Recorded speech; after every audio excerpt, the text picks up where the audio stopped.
আমি মানুহবোৰে নিজৰ জীৱনটোতকৈও টকা পইচাৰ কথাহে বেছিকৈ ভাবোঁ নহয়নে বাৰু হ'লেনো প্ৰায়ে আমি শুনা পাওঁ যেতিয়া বাইক চলাই কোনোবা যাবলৈ ওলায় তেতিয়াই মুখত এষাৰেই কথা শুনা পাওঁ যে হেলমেটটো লৈ যোৱাই ভাল হ'ব নহ'লে ফাইন ভৰিব লাগিব কেতিয়াও কোৱা নুশুনো যে নিজৰ সাৱধানতাৰ বাবে হেলমেটটো লৈ যোৱাই ভাল হ'ব নহয়নে বাৰু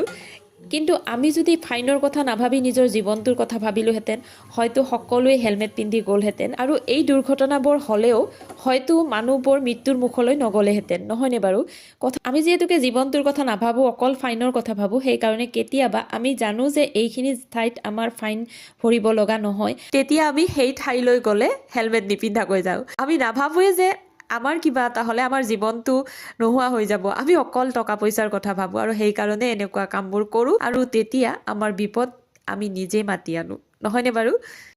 এইকেইদিন যে নৱবৰ্ষ বুলি বহুত মাছ মাংস খালোঁ আৰু আজি যদিও ৰবিবাৰ আছিলে মাছ মাংস খোৱাৰ দিন আজি আছিলে তথাপিও এষাৰ কথা আছে নহয় লোভে পাপ পাপেই মৃত্যু সেই কথাষাৰি ভাবি চিন্তি মই আজি মাছ মাংস একো আনিবলৈ মানা কৰি দিলোঁ আৰু আজি বনালোঁ চয়াবিন অকণমান মাংসৰ দৰে জুতি লগাকৈ আৰু লগতে আনিছিলে লাই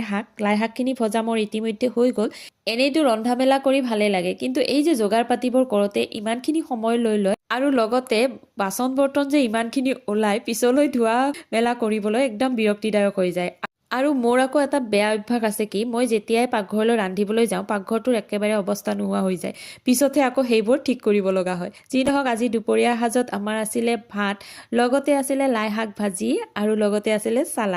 চালাড বনাইছিলোঁ মই গাজৰ বিট বিলাহী আৰু ধনিয়াৰ পাত এনেদৰে আৰু লগত আছিলে চয়াবিন আজিৰ দুপৰীয়া সাজ আমি এনেদৰে গ্ৰহণ কৰিলোঁ তাকে আপোনালোকক অকণমান দেখুৱাই দিলোঁ মোৰ ভিডিঅ'টো চাই কেনে পালে জনাবলৈ নাপাহৰিব আজিলৈ আহিলোঁ বাই বাই